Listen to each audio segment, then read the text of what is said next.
मंजरी अपने 3 बेटे हेमंत, अक्षत और दीपक के साथ रहती है। बड़े बेटे हेमंत की शादी सुनैना से हुए हुए अब 2 महीने हो चुके होते हैं। अरे सुनैना बहू, कहाँ मर गई तू? खाना इसी जन्म में मिलेगा या अगले जन्म का इंतजार करना पड़ेगा? अरे क्या माँ, ये कैसी बातें कर रही हो आप? अरे इनसे तो बस ऐसी ही बातें करवा लो हेमंत। दिन रात तानों की बरसात तो मुझ पर जारी ही रहती है। ये लीजिए, बन गया है सारा खाना। हेमंत, ये दीपक और अक्षत कहाँ पर रह गए? अभी तक जॉब से आई नहीं क्या? अरे नहीं सुनैना, आज दोनों भी ऑफिस में देर तक रुकने वाले हैं, इसीलिए उन्होंने कहा है कि उनके बिना ही खाना खा ले। ए भगवान, ये आलू मेथी की सब्जी तूने क्यों बनाई है? तू अच्छे से जानती है कि ये सब्जी मुझे और दीपक को बिल्कुल भी नहीं पसंद, तो फिर तूने ये सब्जी क्यों बनाई? हाँ तो क्या हुआ माँ जी, अगर आपको और दीपक को ये आलू मेथी की सब्जी नहीं पसंद तो ये दूसरी वाली भिंडी की सब्जी खा लीजिए ना। दाल मखनी भी है, जीरा राइस बनाया है, ऊपर से पापड़ भी है, साथ साथ अमरस भी बनाया है मैंने। अरे इतना सब है खाने के लिए, लेकिन आपको तो बस आलू मेथी की सब्जी देखकर ही मुंह फुलाना है। ज्यादा जबान मत चला बहू, कब से बोले जा रही है तू? देख, रोज तू अपने मन की ही चलाती है। अरे कभी कभी मुझसे भी पूछकर कुछ बना लिया करना, ऐसे कैसे चलेगा? देखिए माँ जी, माना कि मैं खाना आपसे पूछकर नहीं बनाती, लेकिन खाने में सब सही से तो बनाती हूँ ना मैं। रोज 2 सब्जियाँ, अलग अलग प्रकार की दालें, चावल और मीठा पदार्थ बनता ही है घर में, और हम 5 लोगों के लिए इतना बहुत है। और अगर इनमें से किसी एक को एक सब्जी ना भी पसंद आए तो वो दूसरी सब्जी खा सकता है ना। अब हर रोज मैं खाना बनाने से पहले बार बार किसी से पूछ थोड़ी ना सकती हूँ। अरे सबको ना सही, लेकिन मुझे तो तू पूछ ही सकती है ना। मैं अपने तीनों बेटों की पसंद नापसंद अच्छे से जानती हूँ। अरे तुझे इस घर में आए हुए 2 महीने भी नहीं हुए और तूने तो मेरी नाक में दम करके रख दिया है, और ये नाटक तो तेरा रोज का ही हो गया है। अरे आपने भी कोई कम नाक में दम नहीं किया है माँ जी, आपकी भी कुछ कम नौटंकी नहीं है। और मैं अपने हिसाब से ही सही, लेकिन सारे काम सही से तो कर रही हूँ ना। लेकिन यहाँ पर बात आपकी घमंड की है, और इसीलिए आपका इतना खून खौलता है। सुने ना, प्लीज जरा तमीज से पेश आओ। माँ से बात करने का ये क्या तरीका है तुम्हारा?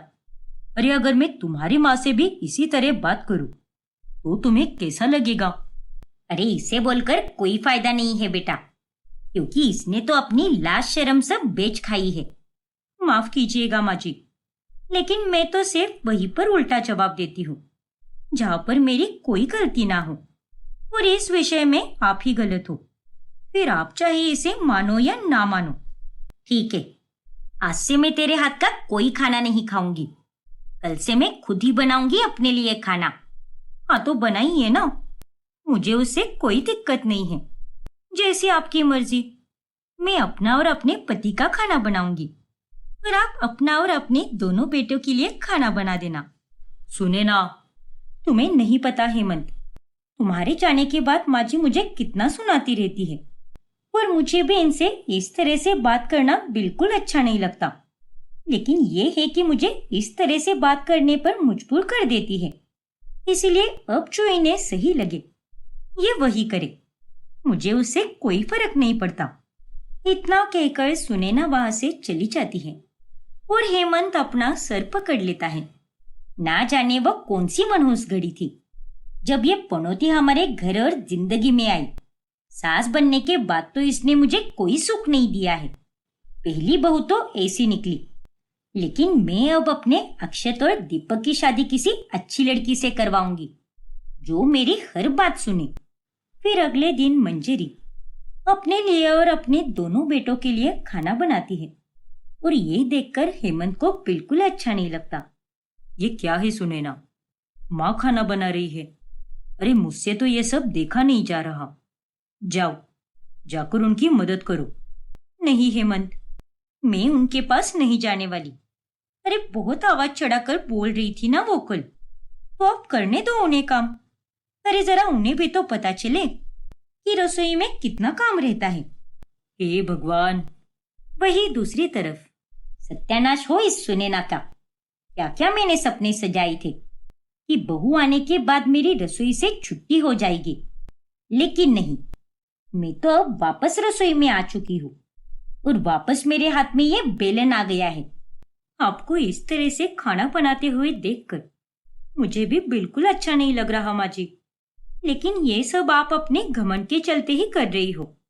अगर आप मेरे साथ अच्छे से रहोगी तो बदले में मैं भी आपके साथ अच्छे से ही रहूंगी, लेकिन वो तो आप ही हो जो मुझे हर बार उकसाती रहती हो। फिर शाम होने पर खाने के समय, ओफो माँ, ये कैसी सब्जी बनाई है आपने? इसमें तो नमक ही नहीं है। वही तो, ये रोटियां भी आधी कच्ची है माँ, और इन्हें खाकर तो हमारा पेट खराब हो सकता है। लेकिन माँ, आपने खाना क्यों बनाया? रोज तो खाना भाभी ही बनाती थी ना। और नहीं तो क्या माँ।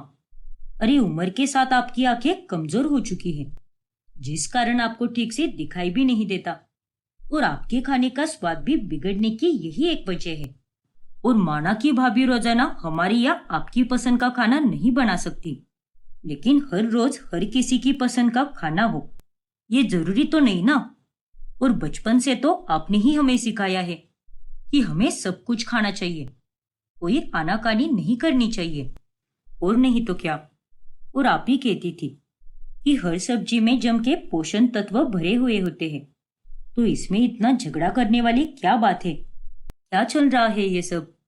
और नहीं तो क्या माँ। और मैं आपसे कह रहा हूँ कि आप ना ये खामोखा बेफिजुल की बातों पर नाराज मत हुआ करो। अरे इससे आपकी सेहत पे भी असर पड़ सकता है। बच्चों को तो सब समझ आता है, लेकिन उनकी माँ कब समझेगी अब भगवान ही जाने। इतना कहते हुए सुनैना रसोई में चली जाती है और मंजरी एकदम चुप हो जाती है। फिर अगले दिन सुनैना ही खुद से सारा खाना बनाती है। फिर एक दिन जब मंजरी मंदिर जाती है तभी, अरे वही तो कह रही हूं मैं तुझे, मेरे तो भाग ही फूटे हैं जो मुझे ऐसी नालायक बहू मिली है। मुझे तो लगा था कि मेरे इशारों पर नाचने वाली बहू मिलेगी, लेकिन नहीं, यहाँ तो सब उल्टा ही हो गया है। मन तो करता है कि उसे घर से बाहर निकाल दूं, लेकिन समाज में इज्जत खराब होने के डर के चलते मैं कुछ भी नहीं कर पाती। अरे मैं तुझे अच्छे से समझ सकती हूँ मंजरी, क्योंकि मेरी बहू भी ऐसी ही है, एकदम नक्छड़ी और निकम्मी। अरे क्या आप दोनों भी मंदिर जैसी पवित्र जगह पर अपनी अपनी बहुओं की बुराई कर रही हो। आप यहाँ पर यह सब नहीं चलेगा। करनी है तो बस अच्छी अच्छी ही बातें करो।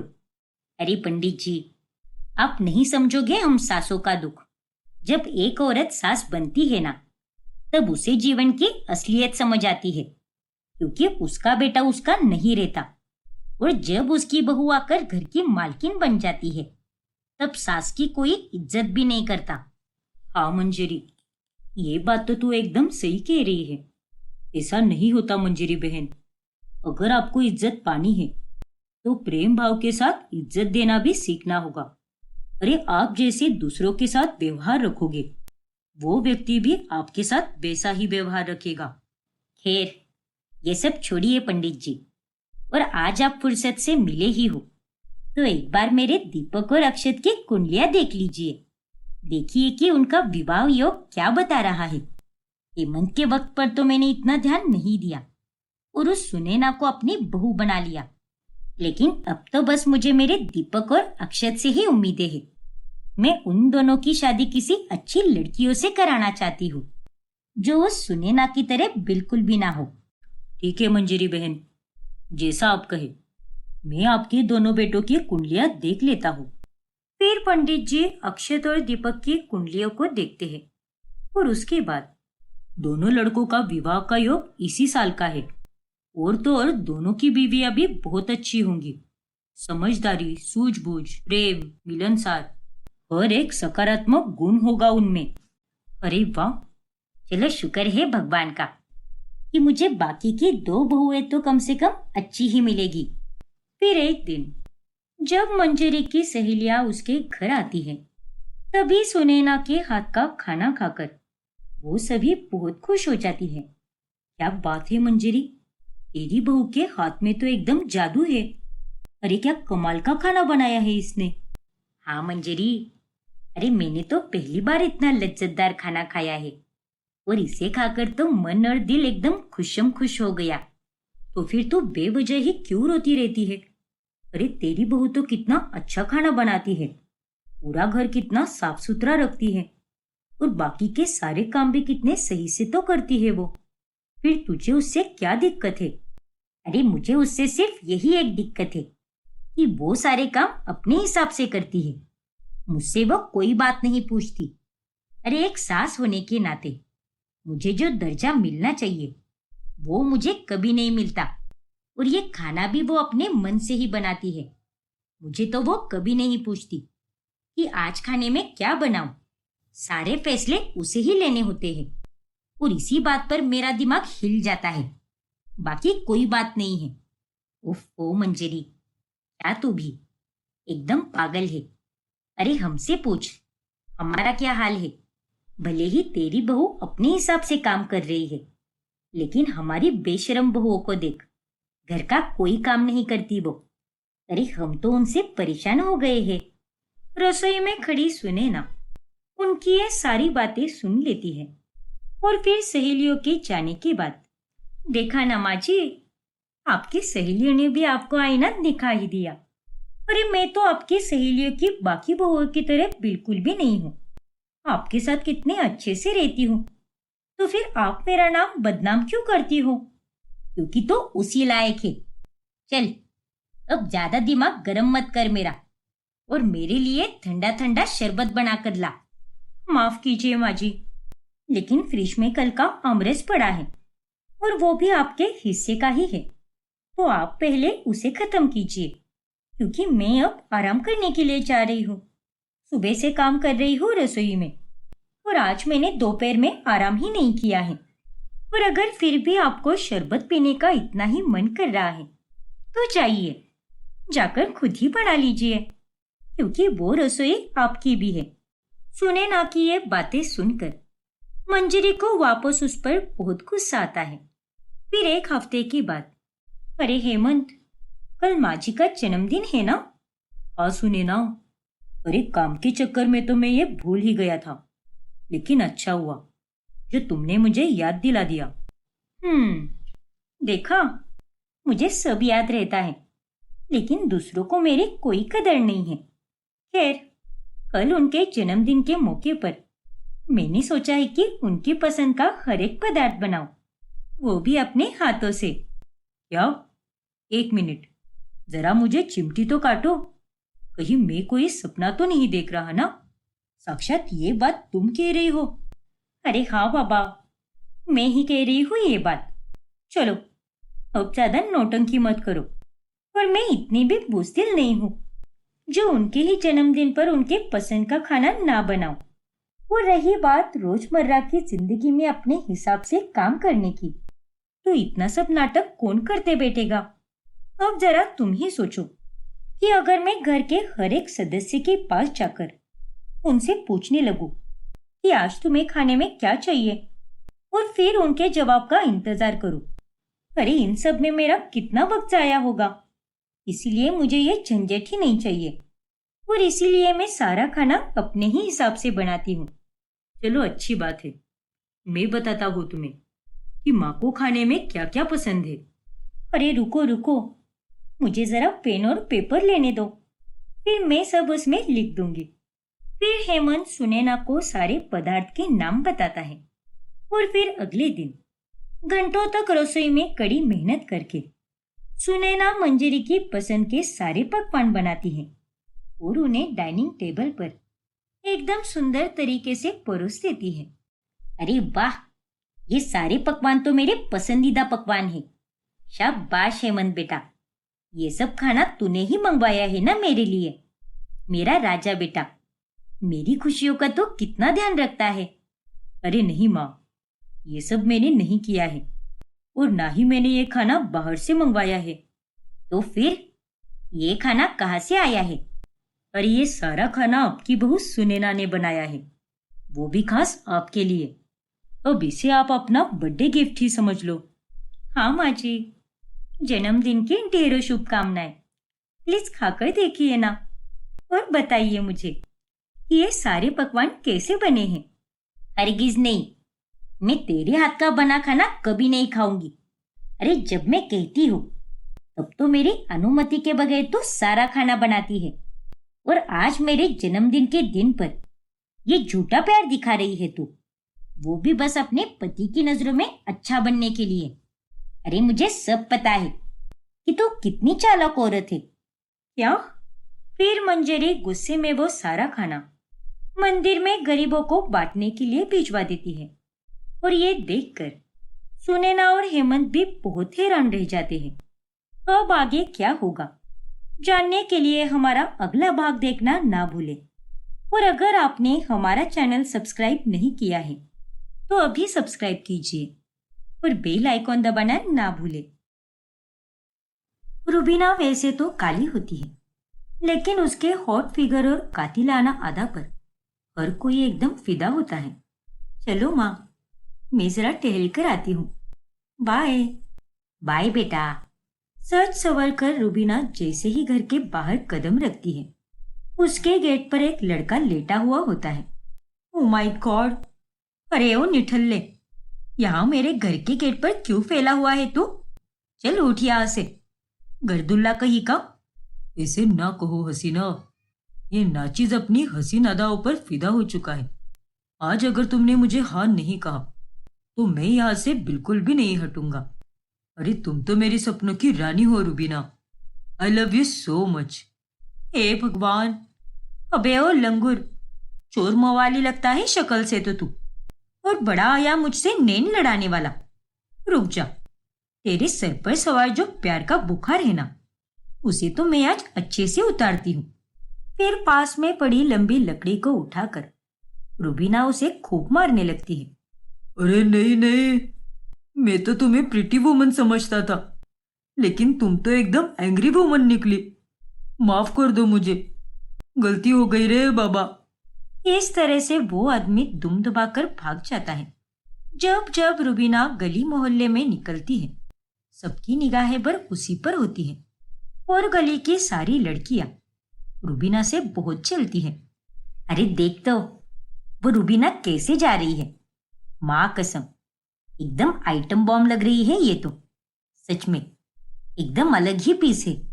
वही तो, इसके कपड़े, इसका मेकअप, इसका हेयर स्टाइल और उसका चाल चलन, सब कुछ बिल्कुल दिल चीर देने वाला है। लोगों के लिए तो काला होना एकदम दुख की बात होती है, लेकिन इसने कालेपन के साथ साथ हॉट फिगर भी पाया है, जिसके चलते एकदम कमाल की दिखती है, बिल्कुल बिपाशा बासु की तरह। इसीलिए तो पूरे मोहल्ले के जवान से लेकर बूढ़े आदमी लोग इसके पीछे दीवाने बन चुके हैं। और यहाँ पर एक हमारी फूटी किस्मत है, हम रोजाना गोरे और सुंदर होने के लिए कितनी मेहनत और मशक्कत करते हैं, इतने महंगे महंगे फेस वॉश और स्किन केयर प्रोडक्ट इस्तेमाल करते हैं, लेकिन उसके बाद भी हमारी तरफ कोई भाव तो क्या, प्यार से भी कोई नहीं देखता हमें। हाँ बहन, तू एकदम सही कह रही है। इस काली रुबीना ने सब पर अपना काला जादू कर दिया है।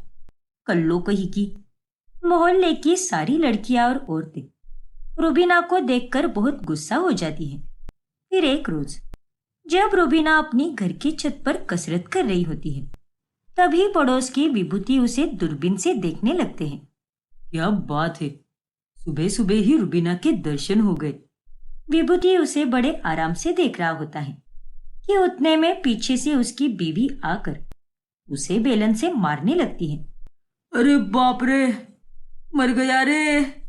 अरे ठंड में तो लोग आलव जलाकर उसके सामने हाथ सेकते हैं, और तुम यहाँ पर सुबह सवेरे सूर्य भगवान के दर्शन छोड़कर उस काली कलूटी रुबीना के दर्शन कर रहे हो और अपनी आंखें सेक रहे हो। ये सब करते हुए तुम्हें शर्म नहीं आती क्या? अरे ये तुम कैसी बातें कर रही हो रेशमा, मैं रुबीना को नहीं देख रहा था, सच में, तुम्हारी कसम। हाँ हाँ, खाओ मेरी झूठी कसम। वैसे भी तुम तो यही चाहते हो ना कि मैं जल्द से जल्द मर जाऊं, और तुम अय्याशी करने के लिए पूरी तरह आजाद हो जाओ। क्यों? सही कहा ना मैंने? अरे यार, ऐसा कुछ भी नहीं है। वो तो यहाँ से एक चोर जा रहा था और मैं उसी को देख रहा था। मेरे माथे पर कोई बेवकूफ नहीं लिखा है। अरे चोरों को यूं दूरबीन से तुम्हारे पिताजी ने देखा था क्या? चोर लोगों को पकड़ा जाता है। और अपनी ये बकवास भरी बातें अपने पास ही रखो। और खबरदार, जो आज के बाद तुमने उस डायन रूबीना की तरफ फिर से आंख उठाकर भी देखा तो, वरना मैं शैतानी बिल्ली बनकर तुम्हारी ये गोल मटोल आंखें नोच लूंगी। समझे कि नहीं? हाँ हाँ, ठीक है मेरी माँ। मेरा मतलब ठीक है रेशमा। अब रेशमा गुस्से में सीधे रूबीना के घर चली जाती है और उसकी माँ ललिता और पिता तेजेंद्र को खूब सुनाने लगती है। अरे लाज शर्म है कि नहीं आपकी बेटी को? पूरे मोहल्ले में उसका नाम बदनाम हो चुका है। एक तो है इतनी काली कलोटी, ऊपर से इतने घटिया अभद्र कपड़े पहनकर निकलती है वो घर से। अरे क्या फायदा इतने अच्छे फिगर का जब आपका नाम ही इतना बदनाम हो जाए। अपनी जबान संभाल कर बात करो रेशमा। हम रूबीना के माता पिता हैं और उसके बारे में ऐसी बकवास बातें नहीं सुनकर लेंगे। अरे उसके माता पिता हो इसीलिए मैं सीधे आपके पास आ गई, क्योंकि आपकी बेटी तो बेशर्म है। उसे समझाकर कोई फायदा ही नहीं है। अरे आज तो मेरा पति भी उसे दूरबीन से देख रहा था। अरे इतना ही नहीं, उस दिन तो शांति मौसी भी बोल रही थी कि उनके बूढ़े पति भी रूबीना पर लट्टू हो पड़े हैं। इस तरह तो आपकी बेटी इस मोहल्ले में हर एक घर तोड़ देगी। इसलिए उसे जरा समझा कर रखिए कि वो ढंग के कपड़े पहने और सबसे अच्छे से पेश आए। देखो रेशमा बहन, हमारी बेटी सबके साथ अच्छे से ही पेश आती है, क्योंकि उसे हमने अच्छे संस्कार दिए हैं और किसी के कपड़ों से उसका किरदार जांचा नहीं जा सकता। अरे रूबीना जैसी आदर्श बेटी शायद ही किसी की होगी। बिल्कुल सही कहा आपने रूबीना के पापा। और दुनिया क्या बोलती है उससे हमें कोई फर्क नहीं पड़ता। वो खुद की खुशी की खातिर वो कपड़े पहनती है, क्योंकि वो उसे बहुत पसंद होते हैं और उन कपड़ों में वो सुरक्षित भी महसूस करती है। इसीलिए हमें भी उससे कोई आपत्ति नहीं है। अरे आप लोगों को आपत्ति नहीं है तो क्या हुआ, लेकिन मुझे और बाकी मोहल्ले वालों को तो है ना। तो फिर आप लोग मोहल्ला छोड़कर चले जाओ या फिर अपने पतियों को संभालो, क्योंकि मेरी बेटी ने कोई जुर्म नहीं किया है जो हम उसे डांटे या फिर कोई सजा दे। और खोट हमारी बेटी में बिल्कुल नहीं है, वो तो आप सबके पतियों की गंदी नजरों में है। हमारी बेटी तो अपने उसूलों से ही जिएगी, फिर चाहे कुछ भी हो जाए। चलिए अब निकलिए यहाँ से।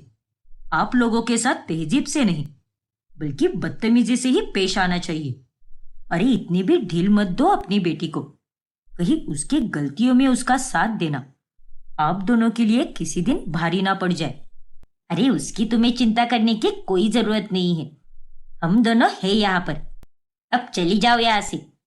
रेशमा अब गुस्सा होकर वहां से चली जाती है और ये बात जब रूबीना को पता चलती है तभी, थैंक यू सो मच माँ पापा, आप दोनों ने हमेशा मुझे प्यार दिया है। मैं काली हूँ, उसके बाद भी मुझे परी जैसा समझा है और जैसी हूँ वैसे ही रहने दिया। शायद आप दोनों के इतने अच्छे स्वभाव के कारण ही मैं अपने आप पर गर्व महसूस करती हूँ। अरे इसमें थैंक यू की क्या बात है बेटा? अरे आपको नहीं पता माँ, आजकल के जमाने में सभी अपने आप से बहुत दुखी हैं, खुद से नफरत करते हैं। पता है क्यों? क्योंकि उन लोगों को ऐसा लगता है कि वो दुनिया वालों की नजरों में बदसूरत दिख रहे हैं। लेकिन हमें दूसरे लोग क्या सोचते हैं ये छोड़कर खुद से प्यार करना चाहिए, तभी जाकर हम जीवन में सफल हो पाएंगे। वाह ललिता, देखो हमारी बेटी कितनी बड़ी बड़ी बातें करने लगी है। फिर एक दिन अचानक से रूबीना की मुलाकात अर्नव नाम के एक लड़के से होती है। हेलो, मैं अर्नव, इस मोहल्ले में नया आया हूँ। तेरी तो ऐसी की तैसी। रुक जा, आज तो मेरी नई चप्पल से सबसे पहले मैं तेरी ही धुलाई करूंगी। आज तो शुभारंभ होकर ही रहेगा। और सुंदर लड़की दिखी नहीं कि बात करना शुरू कर देते हो। रूबीना अपना चप्पल निकाल ही रही होती है कि उतने में अर्नव उसे रोक लेता है। अरे अरे, ऐसा कुछ भी नहीं है बाबा। मैं उस नजरिए से आपसे बात नहीं कर रहा हूँ। तो फिर किस नजरिए से कर रहे हो? आप प्लीज पहले शांत हो जाइए, वरना मैं कुछ बोल ही नहीं पाऊंगा। अच्छा बाबा ठीक है, अब भोको। भोको? अरे मेरा मतलब बोलो, जल्दी बोलो क्या बात है। वो दरअसल मैं इस मोहल्ले में नहीं रहता, दूसरे शहर में रहता हूँ, और मेरा ऑफिस और घर वहीं पर है। तो फिर तुम यहाँ मुंह उठाकर क्या कर रहे हो? दरअसल वो ओफो, तुम्हारी गाड़ी ये दरअसल के आगे चलेगी भी या नहीं? कब से बस दरअसल पे ही अटकी हुई है। अरे मैं ये कह रहा था कि एक नए प्रोजेक्ट पर काम करने के चलते मुझे अब हमारी कंपनी के इस शहर वाले ब्रांच में रोजाना आना जाना करना होगा, और इसीलिए मुझे अब यहाँ पर 1 से 2 महीना रुकना पड़ेगा। और कब से मैं उस चौधरी एजेंट का पता ढूंढ रहा हूँ, लेकिन वो तो मुझे मिल ही नहीं रहा। वो मुझे यहाँ पर किराए का घर दिलाने वाला था। अच्छा, तो ये बात है। तो साफ साफ कहना चाहिए था ना कि एजेंट का पता ढूंढ रहे हो। खामखा कितना सारा वक्त जाया किया तुमने। माफ करना, लेकिन सब कुछ बताना भी तो जरूरी था ना, वरना तुम्हें कुछ भी समझ नहीं आता। अच्छा बाबा ठीक है, लेकिन तुम चौधरी एजेंट से किराए पे घर मत लो, क्योंकि वो लोगों को बहुत ठगता है। क्या? हाँ, तुम इस शहर में नए आए हो, इसीलिए तुम्हें यहाँ के लोगों के बारे में कुछ भी नहीं पता। लेकिन मैं हर किसी की रग रग से वाकिफ हूँ। तो फिर मैं अब यहाँ पर किराए का घर कैसे ढूंढूंगा? लगभग 1 हफ्ते तक मैं होटल में तो नहीं रुक सकता ना, उससे बहुत पैसे वेस्ट हो जाएंगे मेरे। वाई फिकर व्हेन रूबीना इज हियर।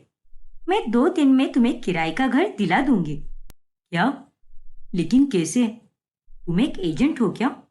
अरे नहीं बाबा, पर मेरे दोस्त है जो लोगों को किराए पे घर दिलाती है, वो भी एकदम किफायती दाम में। तो तुम भी उसी की मदद ले लेना। अरे वाह, ये तो बड़ी अच्छी बात है। Thank you so much. वैसे तुम्हारा नाम? रूबीना। और तुम्हारा? अर्नव। क्या कहा? दानव? अरे दानव नहीं, अर्नव। ओ अच्छा अच्छा, समझ गई। वो आज मेरे कान में साबुन चला गया ना, इसीलिए थोड़ा कम सुनाई दे रहा है। कोई बात नहीं, कभी कभी हो जाता है। रूबीना अब अर्नव को किराए का घर दिलाने में मदद करती है, और इसी के चलते उन दोनों के बीच अच्छा रिश्ता बन जाता है। घर मिलने के बाद अर्नव अपने घर पर वीडियो कॉल करता है। ये देखो माँ, मुझे किराए का घर मिल गया, और अब से मैं यहीं पर रहूंगा जब तक प्रोजेक्ट का काम खत्म नहीं हो जाता। अरे वाह बेटा, चलो अच्छी बात है। मुझे इसी बात की चिंता लगी थी। वैसे अब तो इस झंझट से मुक्त हो चुका है, तो मैं तुझसे एक बात करना चाहती हूँ। अब बताओ ना माँ, क्या बात है? मैं तेरे लिए लड़कियां ढूंढ रही हूँ, वो भी शादी के लिए। हैं? वे कुछ मत कर। मैं तुझे व्हाट्सएप पर लड़कियों की तस्वीरें भेज रही हूँ। तुझे जो भी लड़की पसंद आएगी वो मुझे बता देना, हम उसी के साथ तेरी बात आगे बढ़ाएंगे। लेकिन माँ, मैं अभी पूरी तरह से तैयार नहीं हूँ शादी के लिए। प्लीज मेरे साथ जबरदस्ती मत कीजिए। अरे बेअकल लड़के, अभी शादी नहीं करेगा तो क्या बुढ़ापे में करेगा क्या? चुपचाप अपनी माँ का कहा मान और लड़की की फोटो पसंद कर। सारी लड़कियां बेहद सुंदर है, और तुझे तो पता ही है मुझे गोरी ही बहू चाहिए। लड़की पर एक काला दाग भी नहीं होना चाहिए। अब हम सब इतने गोरे चिट्टे हैं, तो तेरी बीवी भी हमारी तरह बराबरी की सुंदर होनी चाहिए। इसलिए जितना कहा है उतना कर। देखो माँ, मैं अभी काम में हूँ, बाद में देख लूंगा। बाय। अरे लेकिन एक नंबर का नालायक लड़का है ये चाहे कुछ भी बोले। मैं तो इस लड़के की शादी इस साल में तो करके ही रहूंगी। अब बहुत हुआ, इस घर में बहू तो आकर ही रहेगी। ऐसे ही एक रात अर्नव को बहुत तेज भूख लगती है। तभी वो रूबीना को अच्छे रेस्टोरेंट का नाम पूछता है। पिछले 2 घंटों से मैंने रूबीना को मैसेज किया है, लेकिन अभी तक उसने बताया भी नहीं कि कौन सा रेस्टोरेंट अच्छा है। खैर, अब मुझे ही ढूंढना पड़ेगा, क्योंकि बहुत तेज भूख लगी है मुझे। अर्नव अब तैयार होकर बाहर खाना खाने जा ही रहा होता है कि उतने में दरवाजे पर रुबीना डब्बे लेकर आती है। अरे रुबीना, तुम यहाँ पर? हाँ अर्नव, अब तुम्हें खाना खाने के लिए बाहर जाने की कोई जरूरत नहीं है। ये देखो, मैंने तुम्हारा और मेरा खाना लाया है, और ये खाना मैंने अपने हाथों से बनाया है। क्या बात कर रही हो? तुम्हें खाना बनाना भी आता है? हाँ तो मुझे देखकर कोई नहीं बोलेगा कि मुझे खाना भी बनाना आता है, और यही सच है। मैं तो 14 साल की उम्र से ही खाना बनाती आ रही हूँ, और अब तो मैं सब कुछ बना लेती हूँ। कमाल है, और थैंक यू सो मच यार, मेरे लिए इतना सब करने के लिए। अरे कोई बात नहीं बाबा, चलो इससे पहले कि खाना ठंडा हो जाए जल्दी से बैठकर खा लेते हैं। फिर वो दोनों साथ मिलकर खाना खाते हैं, और अर्नव को रुबीना के हाथ का खाना बहुत पसंद आता है। ऐसे ही उन दोनों के बीच नजदीकियां बढ़ने लगती हैं, और अब रुबीना अक्सर अर्नव के पास ही आया करती है। फिर एक दिन अचानक से कमला उस शहर में किसी काम से आती है, और वो अर्नव को बिना बताए ही उसके घर चली जाती है। अरे अब कौन हो सकता है? रुको, मैं देख कर आता हूँ। अरे तुम रुक जाओ बाबा, मैं देखती हूँ। फिर जब रुबीना दरवाजा खोलती है, तभी कमला रुबीना को अर्नव के घर में देखकर हैरान रह जाती है। अर्नव बेटा, तेरे घर में ये काली लड़की क्या कर रही है? कौन है ये? अब आगे क्या होगा जानने के लिए हमारा अगला भाग देखना ना भूलें। और अगर आपने हमारा चैनल सब्सक्राइब नहीं किया है तो अभी सब्सक्राइब कीजिए और बेल आइकॉन दबाना ना भूलें। अरे जूही बेटा, आजा, इनसे मिल ले। ये हमारे पड़ोस में रहने आए हैं, दिलीप काका, और ये मेरी छोटी बेटी है काका, जूही। नमस्ते काका, कैसे हैं आप? मैं बिल्कुल ठीक हूँ बेटा, तुम बताओ। सब बढ़िया काका। इस तरह से जूही घर में आए पड़ोसी के साथ अच्छे से बात करने लगती है। उतने में वहां पर उसकी बड़ी बहन मिश्का आ जाती है। अरे मिश्का बेटा, आ गई तू ऑफिस से? बेटा इनसे मिल ले, ये हमारे नए पड़ोसी है, और ये मेरी बड़ी बेटी मिश्का है। बैठ ना बेटा। लेकिन मिश्का मुंह बनाकर अपने कमरे में चली जाती है, जिससे दिलीप को काफी बुरा लगता है, लेकिन वो उन्हें कुछ भी नहीं बोलता। शायद वो थक गई होगी ना, इसीलिए चली गई। अरे कोई बात नहीं, मैं समझ सकता हूँ। फिर दिलीप काका के जाने के बाद, मिश्का, तूने दिलीप काका से बात क्यों नहीं की? अरे कम से कम उन्हें नमस्ते तो कहती। माँ, आपको पता है ना, उसका बेटा वॉचमैन की नौकरी करता है, और उसका घर तो हमारी रसोई जितना छोटा है, और आप ऐसे लोगों को हमारे घर में लेती ही क्यों हो? उनकी औकात भी नहीं है हमारे घर में आकर बैठने की। देख मिश्का, माना कि तू 4 पैसे कमाती है, तो इसका मतलब तो किसी की भी औकात निकालेगी क्या? रिश्ते पैसे या औकात देखकर नहीं बनाए जाते, समझी कि नहीं? इसीलिए आइंदा से जबान संभाल कर बात करना, नालायक कहेगी। मिश्का दरअसल एक बहुत ही बड़ी पोस्ट वाली नौकरी पर जॉब करती है, जिसके कारण उसकी तनख्वाह काफी ज्यादा होती है, लेकिन उसे अपनी अमीरी का बहुत घमंड होता है। वही उससे 3 साल छोटी बहन जूही मन की एकदम साफ होती है। फिर एक दिन, अरे वाह मिश्का बिटिया, नए फोन के लिए मुबारक हो। बहुत खूब बेटा। शुक्रिया पापा। देखो ना, कितना सुंदर फोन है, पूरे 2 लाख रुपए का है। अब इस हफ्ते मेरा जन्मदिन है ना, इसीलिए मैंने खुद को ही गिफ्ट दे दिया। हमें किसी और के गिफ्ट की उम्मीद ना रखकर हमेशा अपनी मेहनत के पैसों से ही खुद को गिफ्ट देना चाहिए। बिल्कुल सही कहा दिया आपने, बधाई हो आपको। मिश्का बेटा, तू तो जानती है ना कि तेरे पापा का फोन भी खराब हो चुका है, तो अपने लिए खरीदने की जगह तो उनके लिए खरीद लेती ना। एक बार तो अपने पापा के भी बारे में सोच लेती। ओफो माँ, अब आप फिर से शुरू मत हो जाओ। इस हफ्ते मेरा जन्मदिन है, इसीलिए मैंने अपने आप को एक गिफ्ट दिया है। और रही बात पापा को फोन देने की, तो वो तो मैं उन्हें कभी भी दे सकती हूँ ना। तू तो बस बोल बच्चे ने, और तुझे तो बस अपनी ही चीजें दिखाई देती है, स्वार्थी कहीं की। अरे सुवर्णा, जाने दो ना, क्यों चिल्ला रही हो उसे? कुछ ही दिनों में मैं नया फोन लेने वाला हूँ। नहीं परेश, वो जहां पर गलत है वहां पर तो मैं उसे बोलूंगी ही ना। आप इसकी हरकतों को नहीं जानते हैं, ये बड़ी चालू लड़की है। अरे आप लोगों से तो मेरी खुशियां ही नहीं देखी जाती।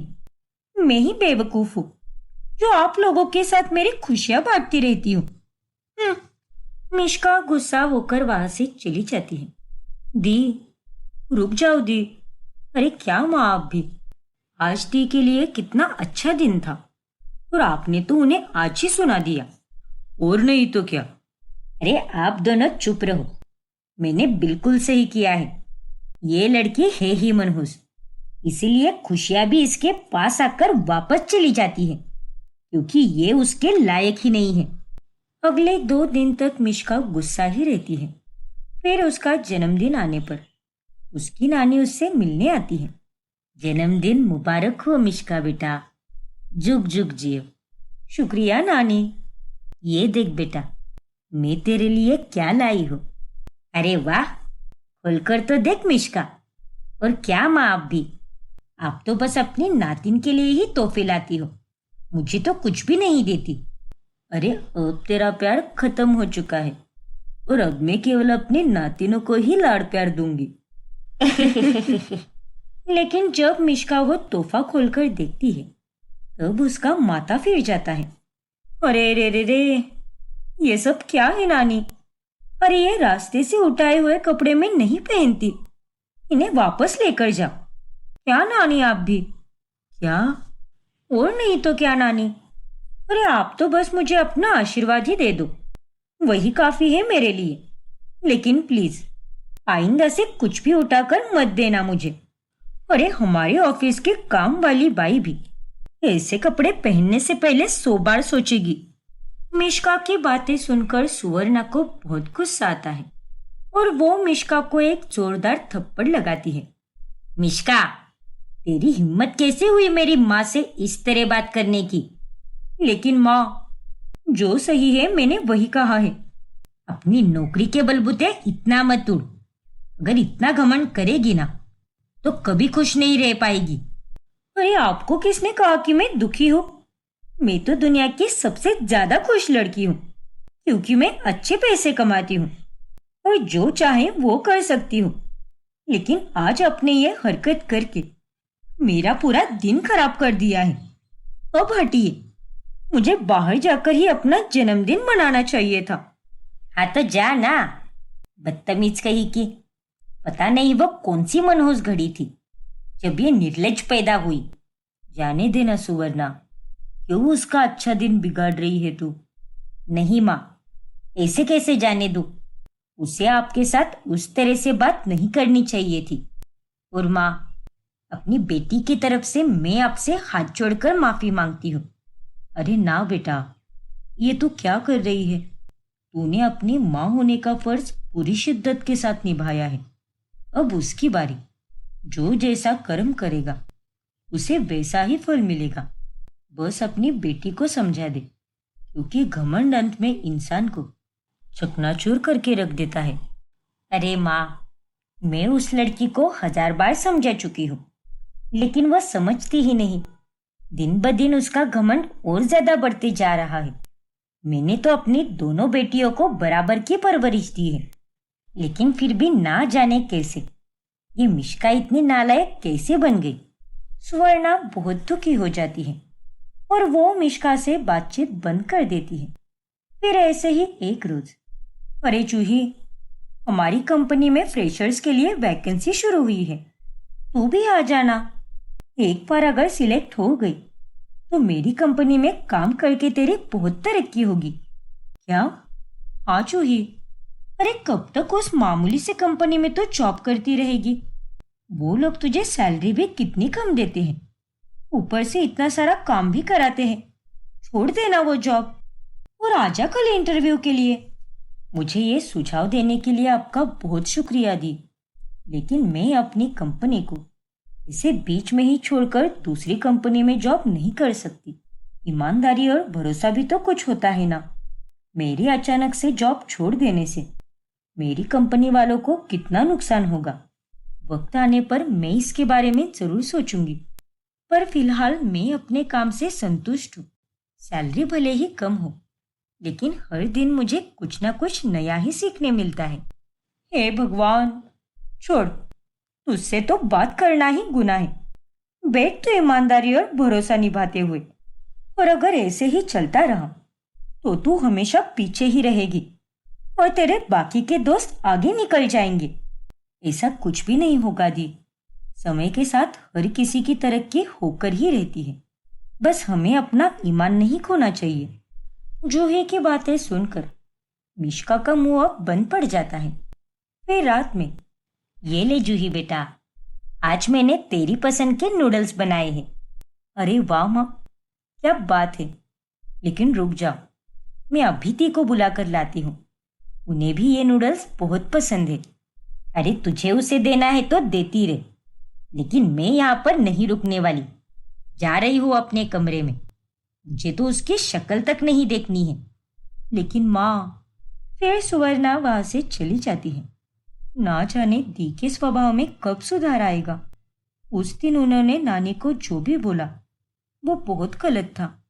भगवान जी, प्लीज मेरी दी को सद्बुद्धि दे दो, क्योंकि अगर ऐसे ही चलता रहा तो वो सबके मन से उतरती जाएगी। ऐसे ही एक दिन दोनों बहनें मंदिर जाती हैं। तभी मंदिर के बाहर एक भिखारी खड़ा होता है। दीदी, भगवान के नाम पर कुछ दे दो दीदी, बहुत दिनों से भूखा हूँ। जी भैया, ये लीजिए। धन्यवाद दीदी, भगवान आपका खूब भला करे। अरे दी, आप नहीं दोगे क्या इन्हें कुछ? अरे तूने मुझे क्या पागल समझ के रखा है क्या? मुझे तो इन जैसे भिखारियों से बहुत घिन आती है। और तू तो बेवकूफी है जो तूने इन्हें पैसे दे दिए। ओफो दी, ऐसे नहीं कहते हैं। और थोड़े पैसे देने से कुछ फर्क नहीं पड़ता। हमें सबकी मदद करनी चाहिए और ढेर सारा पुण्य कमाना चाहिए। अरे जो इंसान खुद की मदद नहीं कर सकता, उसकी मदद तुम क्या करोगी? ये थोड़ी ना कोई अपाहिज है। हाथ पाव इसके अभी भी सही सलामत है, तो इसे कोई काम धंधा कर लेना चाहिए ना। छोड़ो, तुम्हें तो वैसे भी कुछ समझ ही नहीं आएगा। और अब चलो यहाँ से। ऐसे ही दिन गुजरते जाते हैं और मिश्का का प्रमोशन हो जाता है। जिस खुशी में वो घर पर सबके लिए मिठाई लेकर आती है। मेरा प्रमोशन हो गया है। अरे वाह दी, कॉन्ग्रेचुलेशंस। ये लो पापा, मुंह मीठा करो। और माँ, अब तो गुस्सा थूक दो। और ये लो, मुंह मीठा करो अपना। बधाई हो बेटा। और ये ले जूही, तू भी खा ले। ये मिठाइयाँ मैंने शहर की सबसे महंगी मिठाई की दुकान से लाई है। बहुत खूब दी, ऐसे ही तरक्की करती रहो। अब प्रमोशन होने के बाद में मिश्का का घमंड पहले से और भी ज्यादा बढ़ जाता है। और अब उसे लेने के लिए हर सुबह ऑफिस की ही कार आती है और वो हर जगह एकदम रुबाब में आती जाती है। ये ऊपर वाला भी ना बड़ा अजीब है। ये अच्छी बात है कि इसे ये तरक्की दे रहा है, लेकिन उसकी जगह अगर थोड़ी बहुत अकल भी दे दे तो बहुत अच्छा होता। गली की सारी औरतें मुझसे कहती रहती है कि आपकी बेटी तो हमें देखकर मुस्कुराती तक नहीं है। पता नहीं खुद को कौन से देश की प्रधानमंत्री समझती है। अरे माँ, आप क्यों इतनी चिंता करते हो? समय के साथ साथ दी के स्वभाव में भी बदलाव आ जाएगा, देखना आप। अब ये तो भगवान ही जाने। फिर एक रात काफी देर होने के कारण मिश्का चुपके से घर के पीछे के दरवाजे से अंदर आती है, लेकिन तभी परेश और सुवर्णा वहीं पर बैठे होते हैं। अरे आप दोनों अभी तक जाग रहे हो? और नहीं तो क्या। और ये सब क्या है मिश्का? रात के 2 बज रहे हैं और तू अब आ रही है? कब से तेरी राह देख रहे हैं हम। तेरा फोन भी बंद पड़ा है। अरे तू जानती भी है क्या इतने डर गए थे हम? निर्लज कही की। हाँ बेटा, इतनी देर तक तुम कहाँ पर थी? वो पापा, आज ऑफिस के बाद सबने अचानक से पार्टी करने का प्लान बना लिया। और पार्टी में मजे करते करते कब वक्त बीत गया मुझे पता ही नहीं चला। और जब मैंने देखा कि 1 बज चुका है, तब मैंने आप दोनों को बताने के लिए फोन निकाला भी था, लेकिन मेरा फोन तो उससे पहले ही बंद पड़ चुका था, इसीलिए मैं आप दोनों को नहीं बता पाई। माफ कर दीजिए माँ पापा। अरे लेकिन तू ऑफिस के ही पार्टी में गई थी, तो इस तरह चोरी छुपे घर आने की क्या जरूरत थी? अरे तू तो सामने के भी दरवाजे से आ सकती थी। हे भगवान, आप दोनों भी ना, सच में कितने सवाल करते हो। पहुंच गई ना मैं घर पर सही सलामत, तो अब क्यों चिल्ला रहे हो? अरे ओ बेवकूफ लड़की, तुझे पता भी है क्या पिछले 2 से 3 घंटों से हमारी हालत क्या हो गई थी? और बात करती है। आगे से सब बिल्कुल नहीं चलेगा। अगर तुझे कहीं भी जाना हो तो पहले घर पर बताना होगा। अरे क्या माँ, आप भी? मैं कोई 10 साल की छोटी बच्ची थोड़ी ना हूँ। मैं खुद के पैरों पर खड़ी हो चुकी हूँ, अच्छा खासा कमा भी लेती हूँ, तो अब ये सब चोचले करने की क्या जरूरत है? अरे पैसे कमाने लगी है इसका मतलब ये नहीं है कि तू जो मन में आए वो करेगी। ज्यादा होशियार मत बन। अगर इस घर में रहना है तो सलीके से रहना होगा, समझी कि नहीं? मिष्का कुछ भी नहीं बोलती और अकड़ से अपने कमरे में चली जाती है। ये लड़की कभी नहीं सुधरने वाली, पता नहीं इसका क्या होगा। फिर एक दिन जब मिष्का कार में से ऑफिस जा रही होती है, तभी अचानक से कार का टायर पंक्चर हो जाता है। क्या?